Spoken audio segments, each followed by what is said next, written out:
أعوذ بالله من الشيطان الرجيم بسم الله الرحمن الرحيم والحمد لله رب العالمين صلى الله عليك يا سيدي ويا مولاي يا رسول الله صلى الله عليك يا سيدي ويا مولاي يا أبا عبد الله يا رحمة الله الواسعة ويا باب نجاة الأمة ويا عبرة كل مؤمن ومؤمنة يا ليتنا كنا معكم سيدي فنفوز فوزا عظيما.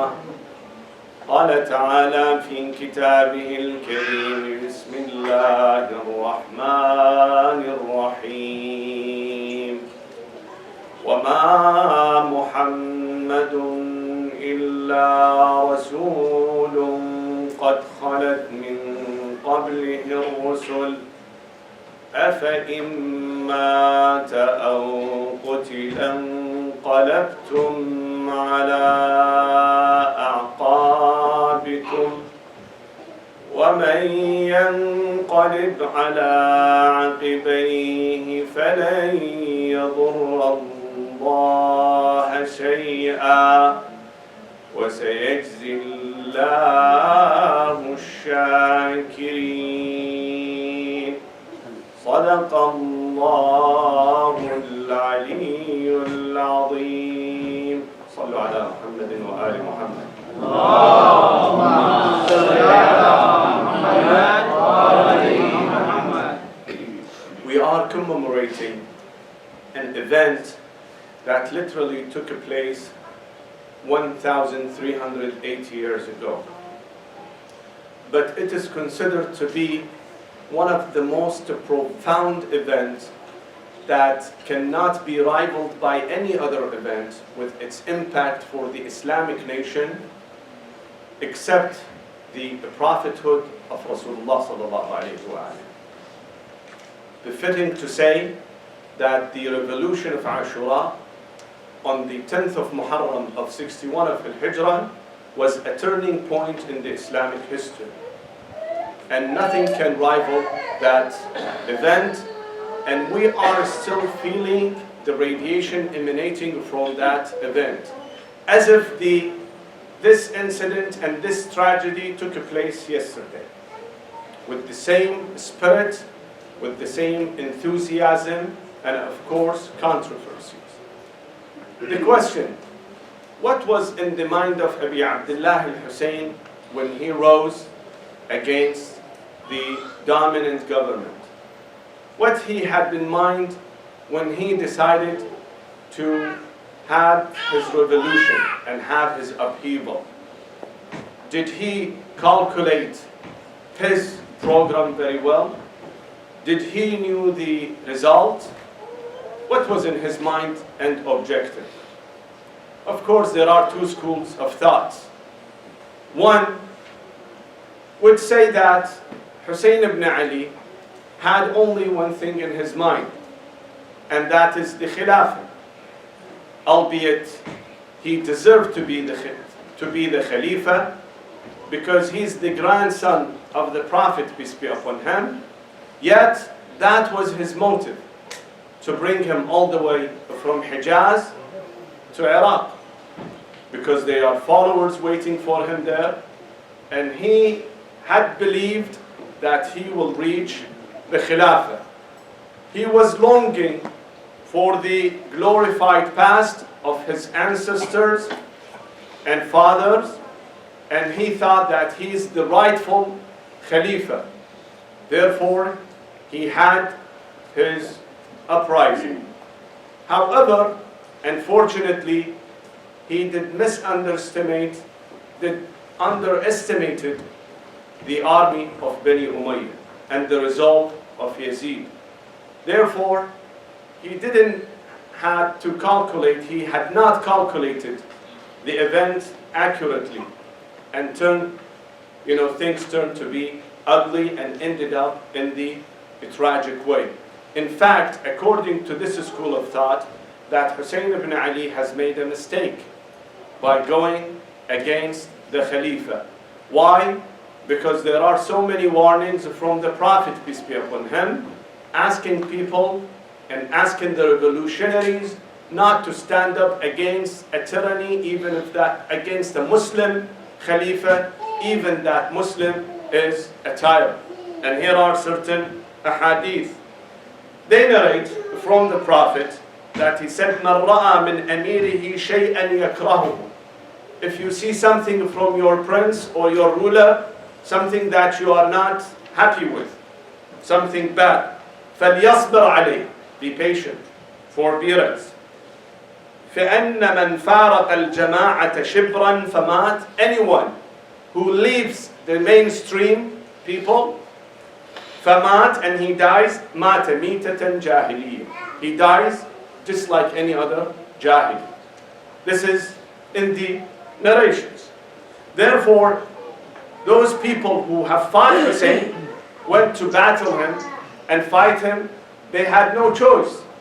They were acting upon their religious duties and religious responsibilities. Why?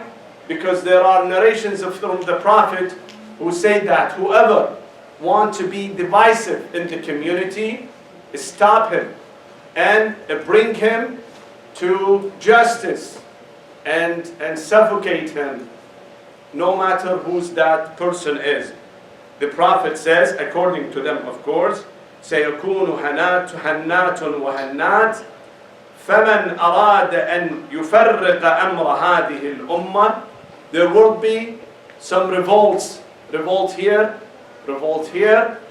Whoever wants to be divisive and bring the nation into dichotomy and causes trouble, then at that time, وَهِيَ جَمْعٌ فَضْرِبُوهُ بِالسَّيْفِ.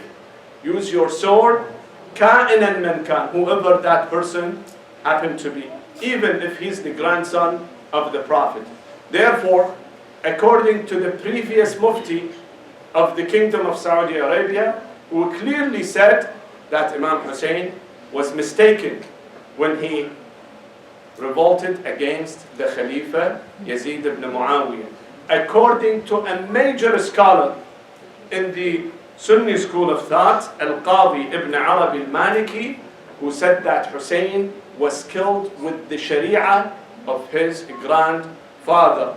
Al-Hussein قتل بشرع جد. This is one view considering the revolt of Imam Hussein as a mistake because it did not achieve anything. When you look at it, the Imam was killed, his household were killed, Bani Umayyah became more aggressive, it caused drift between two major sects of Islam, Shias and Sunnis, and nothing was achieved. Therefore, we should be mindful not to consider this as a logical movement. That's in the mind of many, and even they are living today with these contemporary views. On the other side, the views that the school of Ahlul Bayt alayhimus salam adopts. Inshallah, I will be talking about that after your big and loud salawat. Allahumma salli ala Muhammad wa ali Muhammad. They say Imam Hussein was not for the Khilafah. He didn't put in his mind to be the Khalifa. Why? Because he had a prior knowledge that he will be killed and murdered. Every member of the household of Hussein alayhi salam knew this outcome. Wasn't something new to them. On the eve of Ashura, Imam Hussein told all his companions that tomorrow all will be killed. None will survive this event. Someone who already knew that he will be killed, definitely he would not go to the Khilafah. And how do we know those things? From his sayings. from his words that he has mentioned. وَخِيرَ لِي مَصْرَعٌ أَنَا لَاقِيهِ كأني بأوصالي تقطعها عسلان الفلوات بين النواويس وكربلاء. God has chosen my own maqtal, the place that I will be murdered and killed. These were in the minds of Abi Abdullah al-Hussein. In another incident, he tells Abdullah ibn Abbas, tells him, والله لا يدعوني حتى يستخرجوا هذه العلقة من جوفي. They will not leave me alone. They will not abandon me until they take my heart in pieces from my inside. That was in the mind of Abi Abdullah al-Hussein. So nothing was new to him, and he didn't have any miscalculation. But what was in the mind of Abi Abdullah al-Hussein? They say three major things that made him to have his upheaval. Number one is al-amr bil-ma'ruf wal-nahy 'anil munkar. Again, when we go to his words, when he describes his movement, he said, I didn't move, I didn't have my uprising just for the case of being ifsad, corruption, or seeking governance. Rather, I am a reformer. I want to reform my society, the community, the nation of my grandfather Rasulullah. إني لم أخرج أشرا ولا بطرا ولا مفسدا ولكن خرجت لطلب الإصلاح في أمة جدي محمد صلى الله عليه وآله.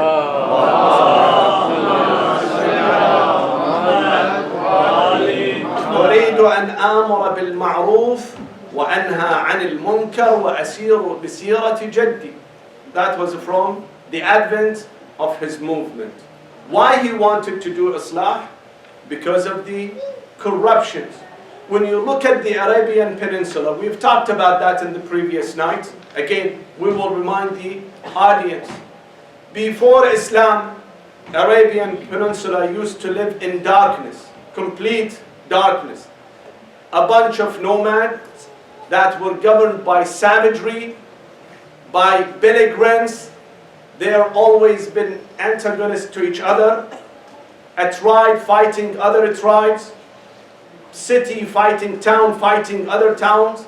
Sometimes these battles would take years, 60 years, 70 years for something very petty and worthless.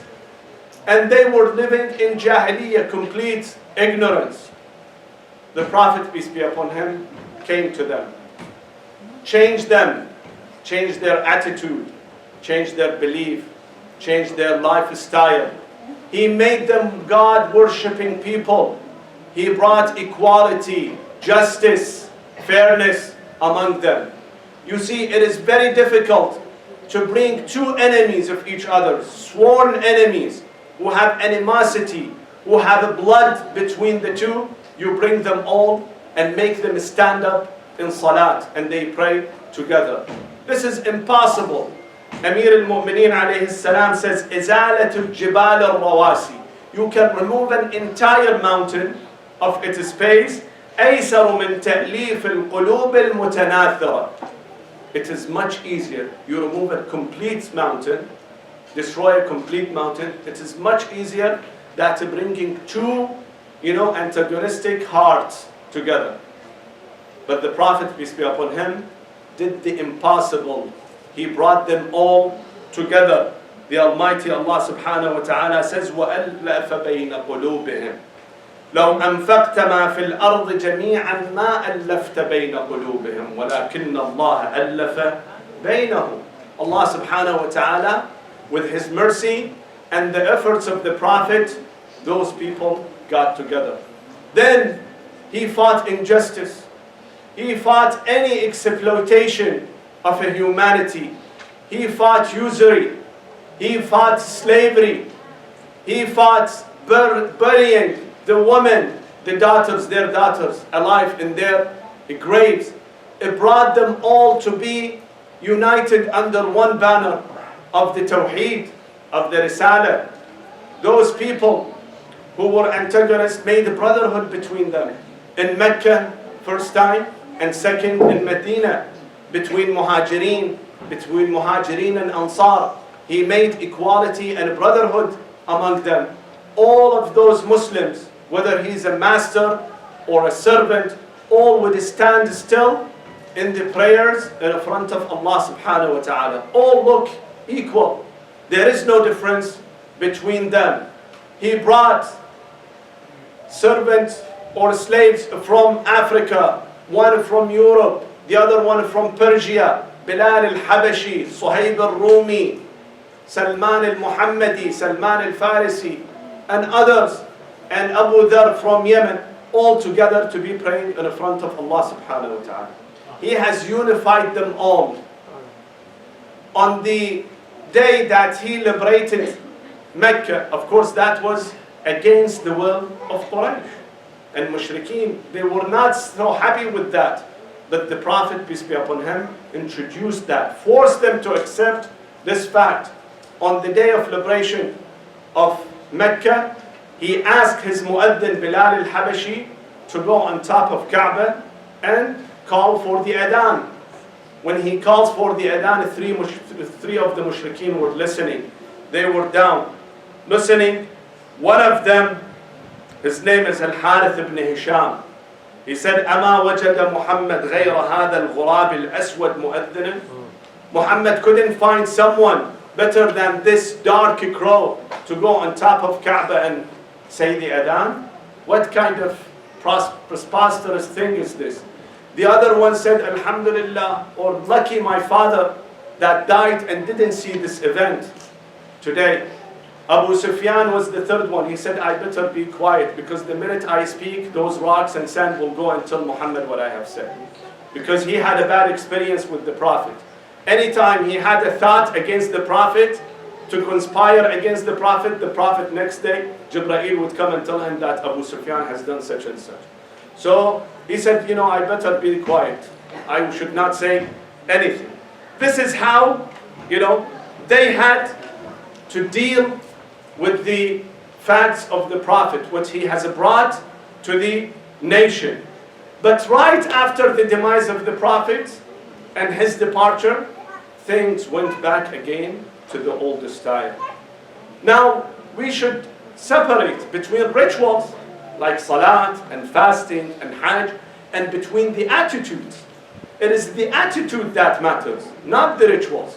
The rituals people are performing, but my attitude, my behavior, my dealing, if you remember last night's speech, we were emphasizing on the dealing of people, how they deal with each other, what kind of relationship they have between themselves. They all reverted back again to the old style, to the style of Jahiliyyah. As the ayah says, وَمَا مُحَمَّدٌ إِلَّا رَسُولٌ قَدْ خَلَتْ مِنْ قَبْلِهِ الرُّسُلُ أَفَإِنْ مَاتَ أَوْ قُتِلًا قَلَبْتُمْ عَلَىٰ عَقَابِكُمْ. The moment that he dies, you all will revert back to what? To the style of Jahiliyyah. That's what had happened with those people. They reverted back again to the style of Jahiliyyah. Here, bullet point, I will talk about what kind of things has happened after the Prophet, after your salawat.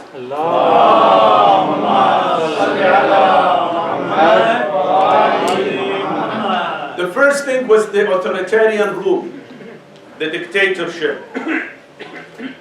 What the Prophet has done in Medina, he established a state, but all with fairness. They had this bay'ah, and people would say their mind. Even in the battles, he would follow the majority of people. If they decide for something, despite the fact that he was connected to Allah subhanahu wa ta'ala, he would not impose anything on people. Yet, the government behind him who came after him, number one was the authoritarian rule.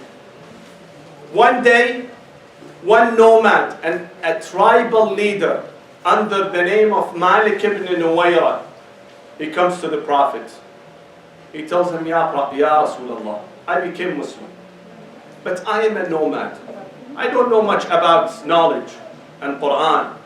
Tell me something simple that I commit myself to, and then you promise me Jannah. Is that possible? The Prophet said, yes, absolutely. He said, what should I do? He gave him the Shahada. Then you perform your prayers, fasting, hajj, zakat, those are the things that you commit yourself. And remember, after me, if I depart, forget about what people do. Do you see that man who's sitting there? And he pointed toward Ali ibn Abi Talib and said, follow this man.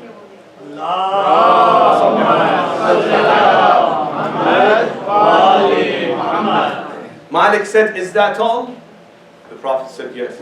He said, I promise that I will do. The Prophet, peace be upon him, said, I also promise that you will go to heaven if you follow those. This man stood up and left. He told him, remember, you will collect your zakat and bring your zakat. The zakat of your tribe and those tribes that surround your village. He promised to. He left.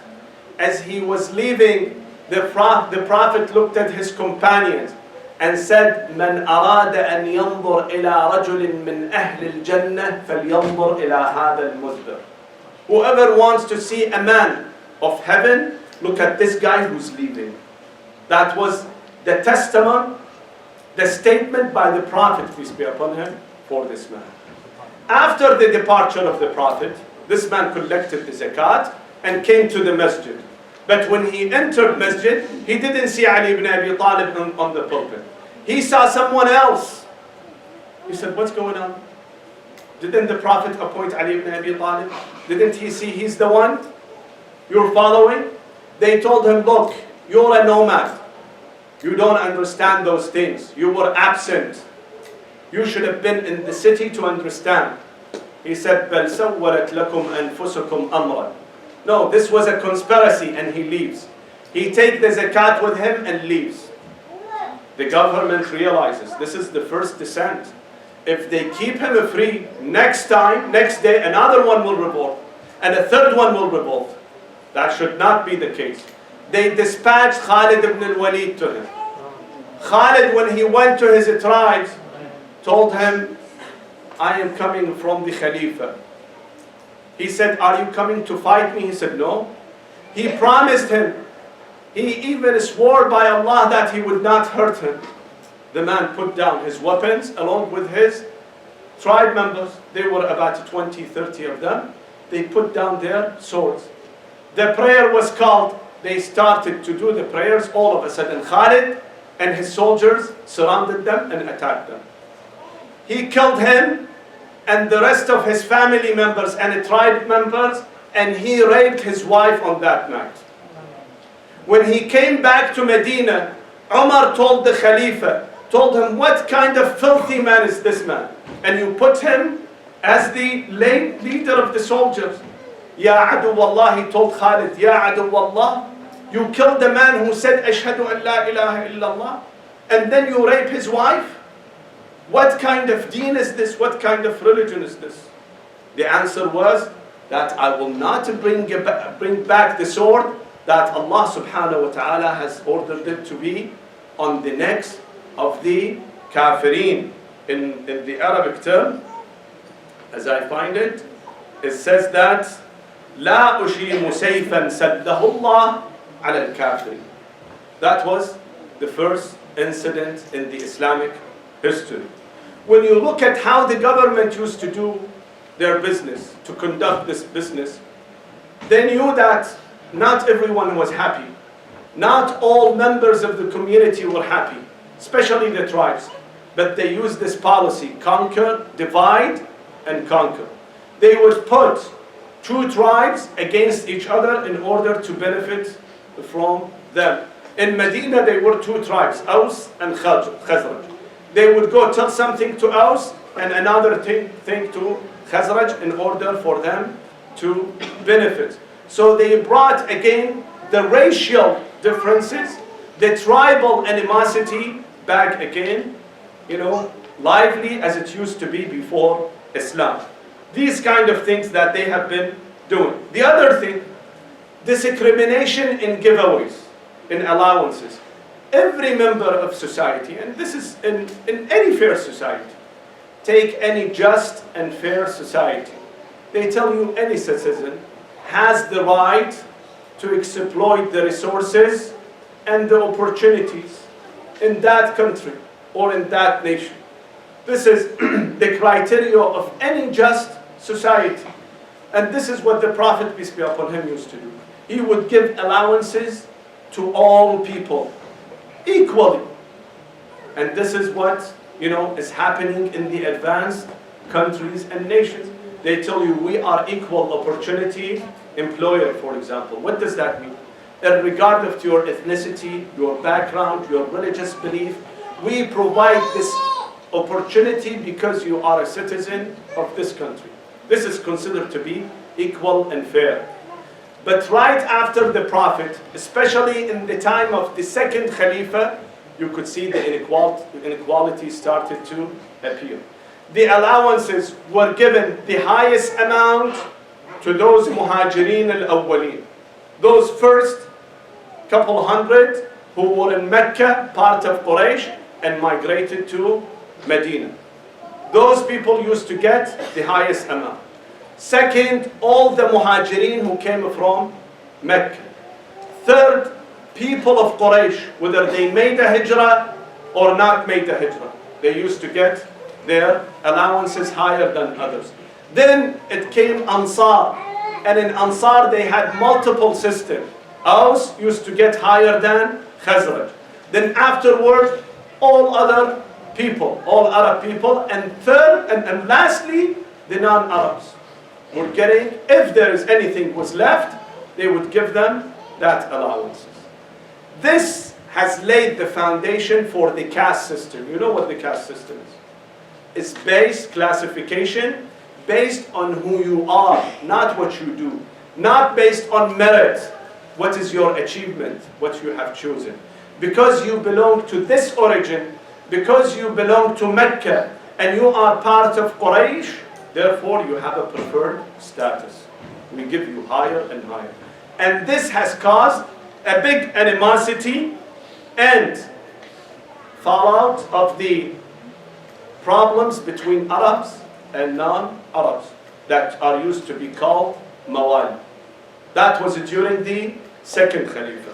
Let's go to the third Khalifa. Sallu ala Muhammadin wa ali Muhammad. Allahumma salli ala Muhammad wa ali Muhammad.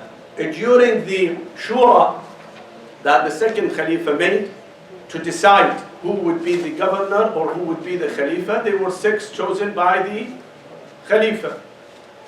Quraysh, and Quraysh, when I say Quraysh, do you know what I mean? I mean Abu Sufyan, Bani Umayyah, and those top leaders of Quraysh who were until the last minute, the 11th hour as we call it, were against the Prophet and were fighting against him. Those are considered to be Quraysh. Quraysh had thought that Khilafah is an internal affair for itself. Domestically, it's for Quraysh.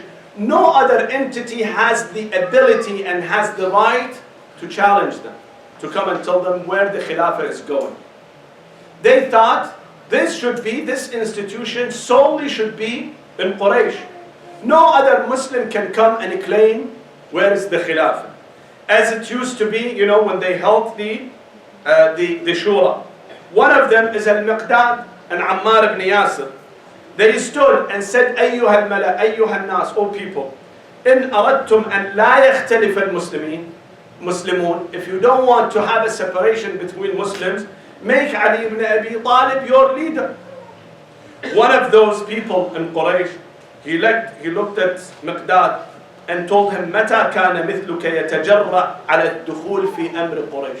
When someone like you had the ability and dared to discuss our internal affairs. This is an internal affair of Quraysh. Quraysh will decide who would be the leader, not you people. And then he stood up and said, if you want Quraysh to be happy about this Khilafah, then elect Uthman. And of course Uthman came to power.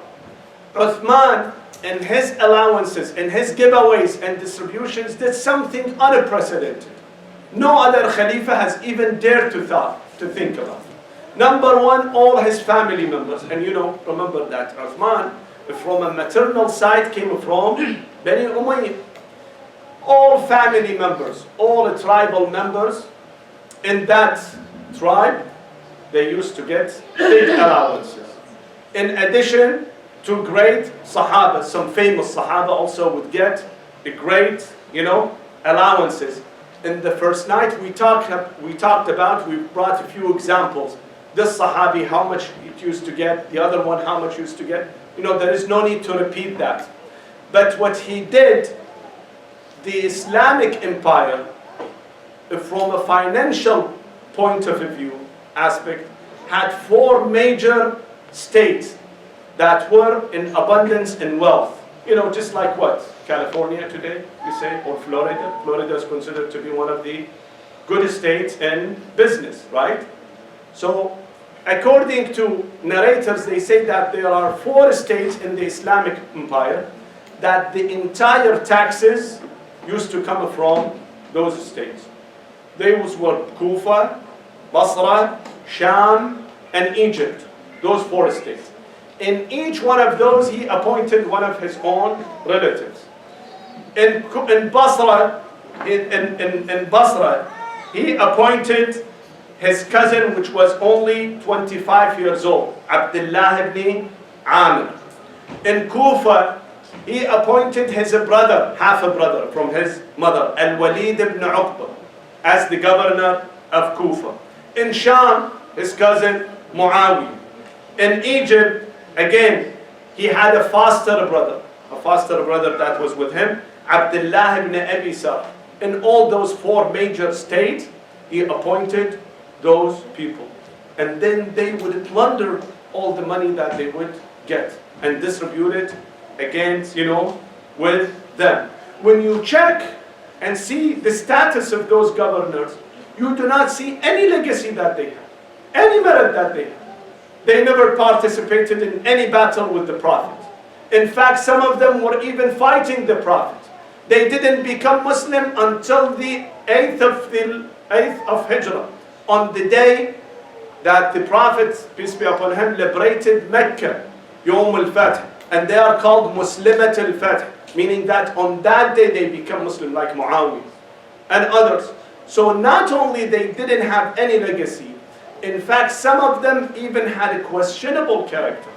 Allah subhanahu wa ta'ala in one area calls one of them, tells Muslims, يَا أَيُّهَا الَّذِينَ آمَنُوا إِنْ جَاءَكُمْ فَاسِقٌ بِنَبَإٍ فَتَبَيَّنُوا. This was Walid ibn Uqba, his half-brother, and he appointed him to be the leader. You see, brothers and sisters, let me tell you something. You know Abu Jahl. I call it the tragedy of Abu Jahl. This poor guy Abu Jahl, who was the leader of Mushrikeen, who fought the Prophet, peace be upon him, he had only one mistake in his life. Only one mistake. He had not committed this mistake. Today we were sitting here and we would say, radiyallahu anh, he's a great Sahaba, he's one of the noble people, and he's just and will go straight to heaven. What was his mistake?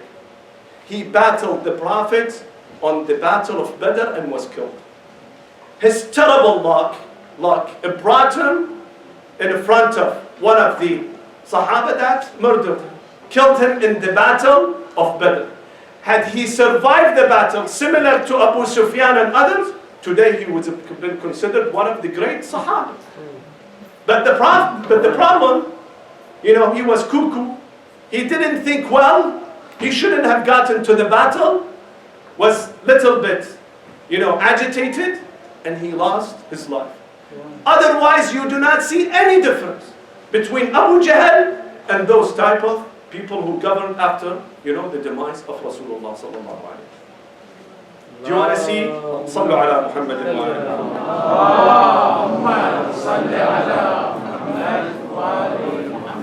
So that was, the mentality of the government. The same people who used to govern before Islam, again they entered Islam and they became leaders again. Nothing has changed. In fact, they even become sanctified, holy. You cannot even discuss their affairs. If you do, then you are considered to be mushrik, rafidi, kafir. You're denigrating the Sahaba, the companions of Rasulullah sallallahu alaihi wasallam. That was one problem. The other problem, I have to go a little bit fast because we got so many things to cover. The other problem was the Islamic conquest. Anytime the Khalifa would think there will be some rebellion against him, the society is not happy, you see those money, those wealth, abundance of wealth, were going to those people.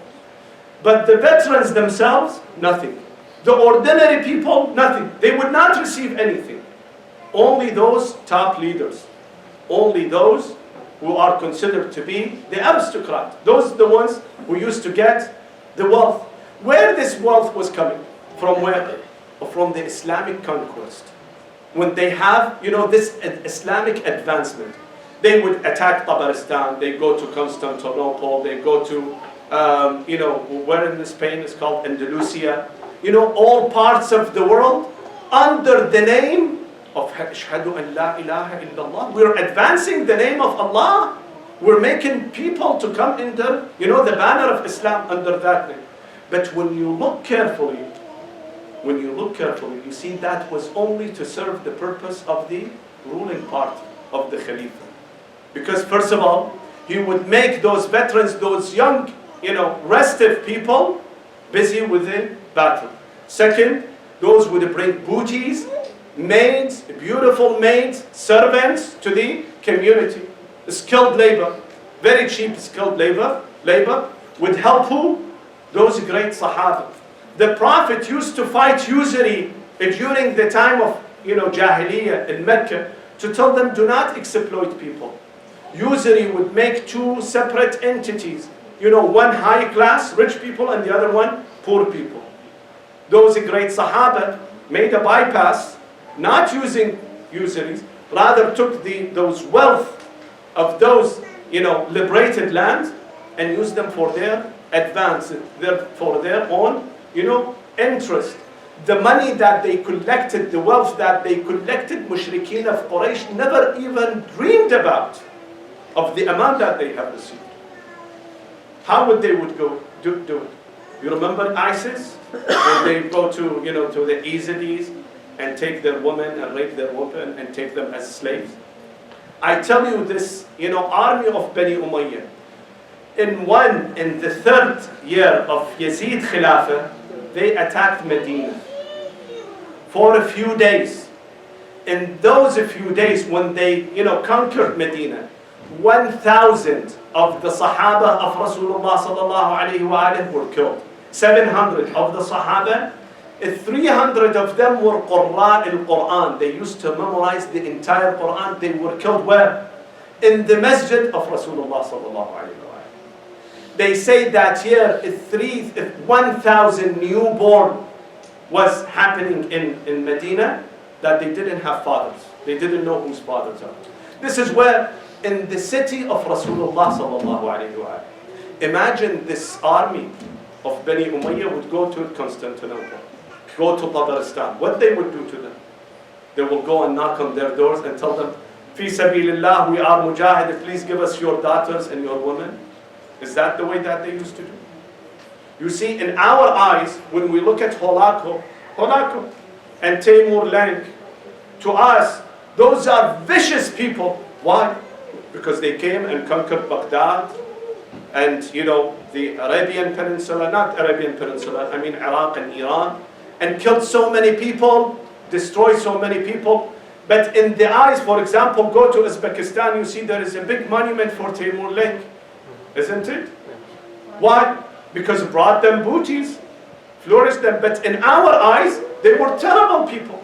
In the same manner, when we study our own history books, they all praise the Khalifa for these advances. But look at put yourself in the shoes of those people who have been conquered. Those were not, considered to be liberating forces. They were coming to plunder and take everything away. That's why you see the Imams were quiet about the Islamic advances. They never discussed anything. Anyway, I have to summarize things. Until the time of Muawiyah. Muawiyah used to use terrorism to terrorize people. Whoever was with Ali ibn Abi Talib, his blood was, permitted to be shed. He had his, army of soldiers. He would tell them, before he would dispatch them to go and ransack the towns that had followers of Ali ibn Abi Talib. And buri'at al-dhimma, he tells them, whoever declares, whoever say a single word about Abi Turab, buri'at al-dhimma, من روى شيئا من فضل أبي تراب وأهل بيته. Whoever talks about Abu Turab Ali ibn Abi Talib alayhi salam, and his family, this guy, you can kill him, you can ransack everything that he has, take anything away, and his women are all halal for you. This decree is coming from whom? From Amir al-Mu'mineen, Khalifat Rasulullah, Muawiyah ibn Abi Sufyan. This is how, he used to pronounce himself. That was one big problem that Imam Hussain alayhi salam have seen. In addition, he saw that the entire nation is in hibernation. They're sleeping. They have deafening silence. Not only that, they were self-defeatist. Whoever want to uprise, to go and fight the government, they would tell him, no, you're reckless. What are you doing? You better be quiet. When the Imam alayhi salam wanted to leave Medina, those big leaders of Muslim communities like Abdullah ibn Abbas, Abdullah ibn Umar, and the rest told him, what are you doing? You're reckless. You're shedding your blood for no reason. This self-defeatism has engulfed the entire nation. He wrote a letter and sent an emissary to Basra to call upon those leaders who were with his father, Ali ibn Abi Talib alayhi salam, to come to his assistance in Kufa. One of those leaders, when he saw this emissary coming, he grabbed him and took the letter of Hussein and went and gave him to Ibn Ziyad, handed him over to Ibn Ziyad. Why? So he doesn't, get caught being, complicit against the government. That much fear and defeat that this nation used to have. Nothing can explain, nothing can be explained better, can explain better the incident and the tragedy of Muslim ibn Aqil. Muslim in Kufa had 18,000 warriors with them. In the palace of Ibn Ziyad, there were only 30 soldiers. 30 soldiers versus 18,000 who were surrounding, who were with Muslim ibn Aqil. But those were all feckless soldiers, demoralized, paper tigers. Don't we call them paper tigers? They were only paper tigers. Those 30 soldiers overcame 18,000 people in Kufa, and that's why Muslim ibn Aqil was abandoned. So Imam Hussein saw this nation is dead. There's nothing, will bring them back again to life except his blood. And lastly, the third thing that was in mind of Abi Abdullah and Hussein, my apologies that I'm taking longer than usual, inshallah we'll finish very quickly, which is most dangerous of anything else. And that was the sanctity of the Khalifa. You see, brothers and sisters, Rasulullah sallallahu alayhi wa alayhi happened to be the head of the state as well as the religious leader. He was the one who would enact the Islamic laws, the laws of jurisprudence. At the same time, he was at the helm of power. He was the head of the nation, the leader. So putting those two together, the religious affairs and the secular affairs, both were in the hand of the Prophet. Allah subhanahu wa ta'ala has given him the authority to enact laws, Islamic laws, laws of jurisprudence. مَا آتَاكُمُ الرَّسُولُ فَخُذُوهُ وَمَا نَهَاكُمْ عَنْهُ فَانْتَهُوا. At the same time, Allah subhanahu wa ta'ala is saying that the one who becomes the head of the community, the leader, has to be an infallible person. He should be a perfect person. He cannot have any kind of sins, any kind of shortcoming. Where does that say? If you read Quran, when Allah subhanahu wa ta'ala talks about Ibrahim, وَإِذِ ابْتَلَى إِبْرَاهِيمَ رَبُّهُ بِكَلِمَاتٍ فَأَتَمَّهُنْ قَالَ إِنِّي جَاعِلُكَ لِلنَّاسِ إِمَامًا. I will appoint you as an imam to people. Then what did Ibrahim say? قَالَ وَمِنْ ذُرِّيَّتِي. What about my progeny? They will also become imam? Allah subhanahu wa ta'ala with a single word. He said, yes, but لَا يَنَالُ عَهْدِ الظَّالِمِينَ. the one who commits injustice will not be, considered to be imam. He cannot lead the nation. He cannot be a leader. Why? Because he have self-incriminated himself. He's a zalim, whether zalim to others or zalim to himself. Therefore, the straight line is very obvious. You have to be an infallible to lead the people, and at the same time you enact the Islamic laws. That's why the Almighty told the Prophet, peace be upon him, before your departure, you need to tell your people who is going to follow you, who is going to succeed you, whom they have to follow many times. And the Prophet, peace be upon him, used to postpone it. Just after a few days, he would say, inshallah, inshallah, until the last moment when the Almighty told him, Ya ayyuha ar-rasulu balligh ma unzila ilayka min rabbik. Wa in lam taf'al, fama ballaghta risalatahu. You need to tell people, if you have not, and this is when? This is on the last day of his prophethood, meaning in 23 years of struggle, of jihad, of teaching people, telling them what to do, guiding them. Allah subhanahu wa ta'ala telling him, oh the Prophet, tell people, balligh, you are here a messenger, you're a postman, you have to tell those people. And if you do not, فَمَا بَلَّغْتَ رِسَالَتَهُ, your entire 23 years will go as if you have not done anything. What was the call? To appoint Ali ibn Abi Talib. Why Ali ibn Abi Talib? Some people want, because Allah subhanahu wa ta'ala want to keep this line clear.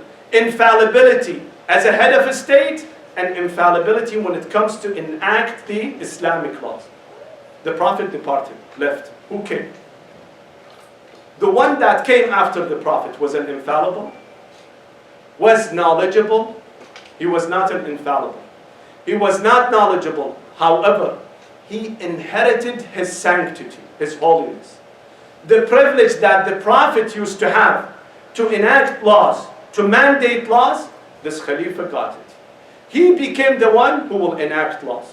He will say, do this, or don't do this. Therefore, he became sanctified. They started to call him Amir al-Mu'mineen. They started to call him Sultanullahi fil ard, the authority of God on earth. And they started to act upon their own pleasure. After 40 years, one of the Sahaba of Rasulullah, his name is Abu Darda. He enters a masjid, I don't know where, in Medina, in Damascus, in Kufa. He sees people praying. He says, Wallahi la a'rafu min salatikum shay'an illa annakum tasallun. I cannot tell what you're doing, except that I know you're performing the prayers. But what kind of prayers, I don't know. Now we should ask ourselves, how many types of prayers we have? Where did this come from? The Prophet, peace be upon him, had a single prayer, one, only one. Can't we tell what kind of prayers we have? Why all of these differences? Where did these differences come? Because every ruler came, they used their own pleasure, their own right. Why? Because in the eyes of people, they were sanctified. They are sacred. And during the advancement of Muslim empires, the more advances, the more victories they would get, the ordinary people will say, oh, this guy must be connected to Allah. He must be holy. Otherwise, he get defeated. The one who built Islam, the one upon which upon his sword, Islam was erected, Islam was established, he was sitting at home, Ali ibn Abi Talib. No one knew who was Ali ibn Abi Talib. He was secluded from the entire community. And then this perversion of Islam continued and continued, one Khalifa after the other one, until reached the time of Yazid. The time of Yazid, Imam Hussain recognized this is the golden opportunity. Why? Because Yazid was an outright kafir. He didn't believe in anything. Before, nifaq, hypocrisy, has concealed, the true faith of the ruler. People couldn't tell. But Yazid was an outright kafir. He didn't mind to be, called kafir.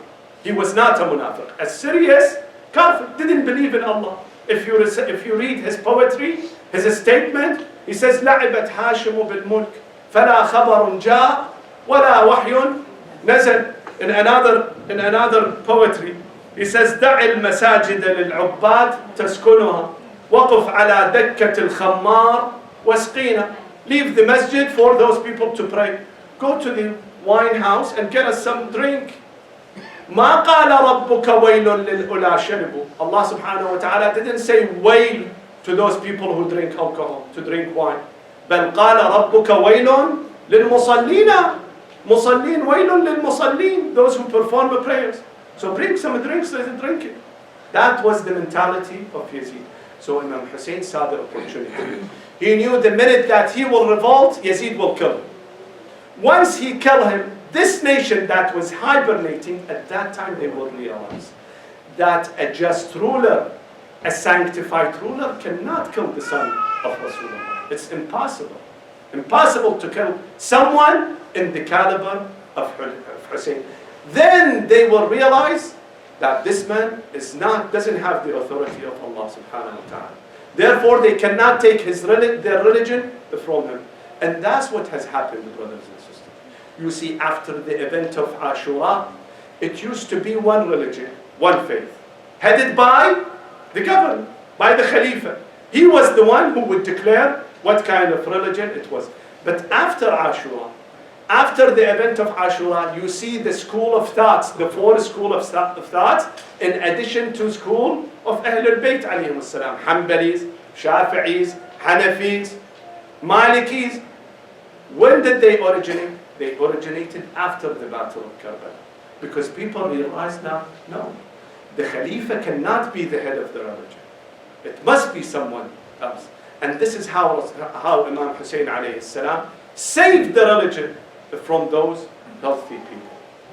In the day of Ashura, he stood in front of the people many times, telling them, oh people, don't you see that haqq is abandoned? Batil has becoming very popular. ألا ترون إلى الحق لا يعمل به وإلى الباطل لا يتناهى عنه ليرغب المؤمن في لقاء ربه محقا ألا وإني لا أرى الموت إلا سعادة. Death in this situation is nothing but victory. والحياة مع الظالمين إلا برما. Hayat is considered to be death.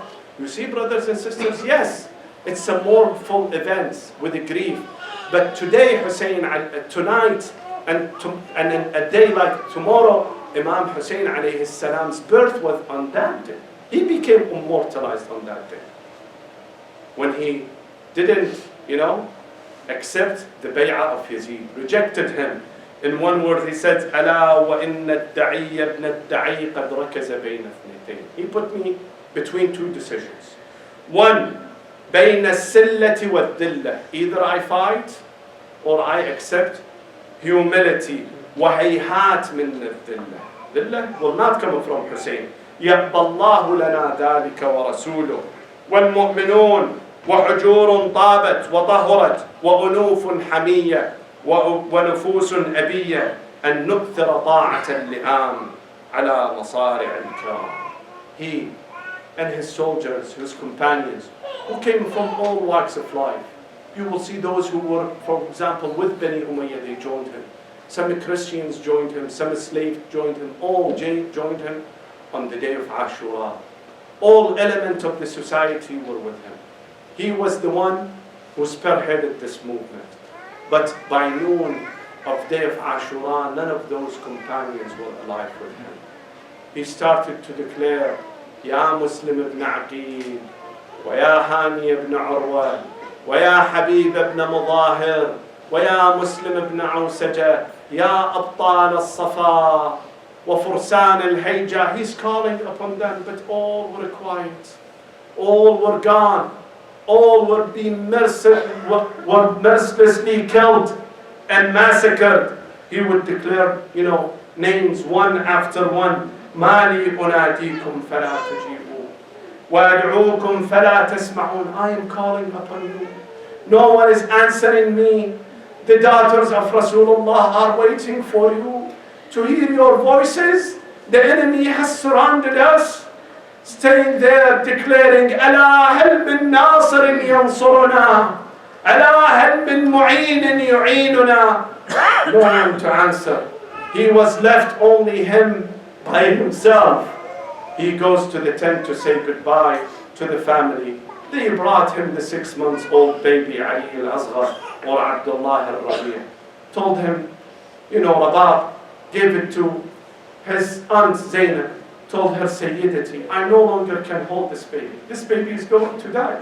You take care of it, you take it. She brought it to Hussain, came to the people, oh people, if I am guilty, what is the guilt of this 6-month-old baby? Don't you see that he's dying? Ali al-Asghar was dying anyway. He wouldn't survive. But on those last minutes, just give him drops of water. What's wrong with you people? Some said yes, some said no. Umar ibn Sa'd looked at Harmala and told Harmala, اقطع نزاع القوم. The fighting will continue. Cut this fighting. Harmala said, whom should I hit? The father or the son? Told him, Harmala, don't you see the neck of this baby is shining like gold?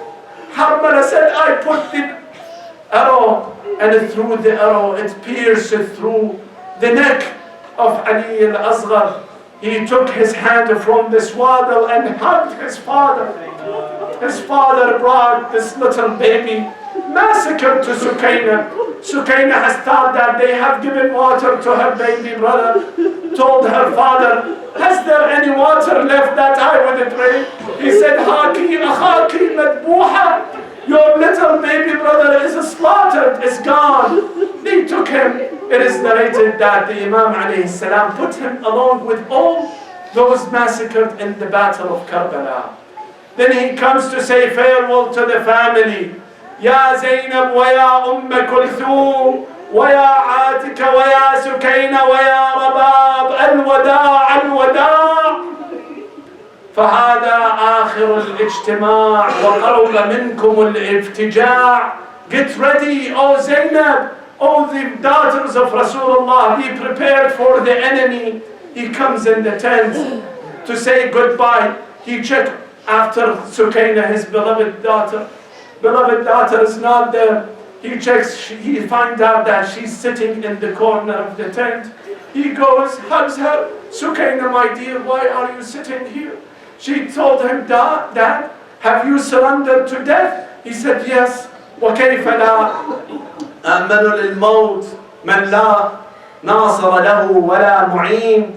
She told him, then Father, could you bring us back to Medina? He said, hey heart, at this moment I cannot take you to Medina. Get ready for the troubles. Get ready for the great test. Then he asked his sister Zainab, could you give me a piece of rug?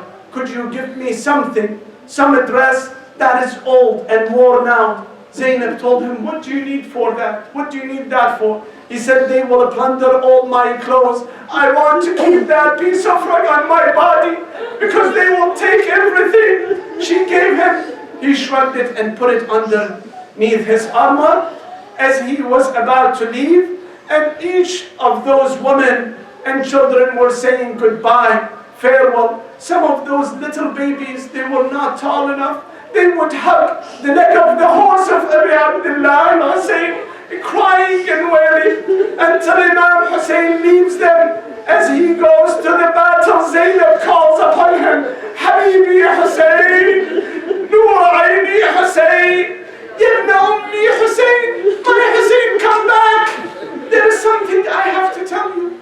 He comes back, told him to step down from the horse. He comes down from the horse, told him, Hussain, open your chest. As he opens his chest, she imprinted a kiss right on his neck, on his chest. Then she looks toward Medina and said, Assalamu alayki ya Zahra ya Ummah, laqad ataytuna Rabbah. Hussain asked her, what is happening, Zainab, tell me. She tells him, Hussain, on the last day of my mother's life, Fatima Zahra, she was by herself dying. I was crying. Zahra told me to not cry, daughter. Hassan and Hussain and your father, Amir al-Mu'mineen, will take care of you. Especially your brothers will take care of you. But I want to tell you something. Remember, one day you will see your brother alone, Hussain.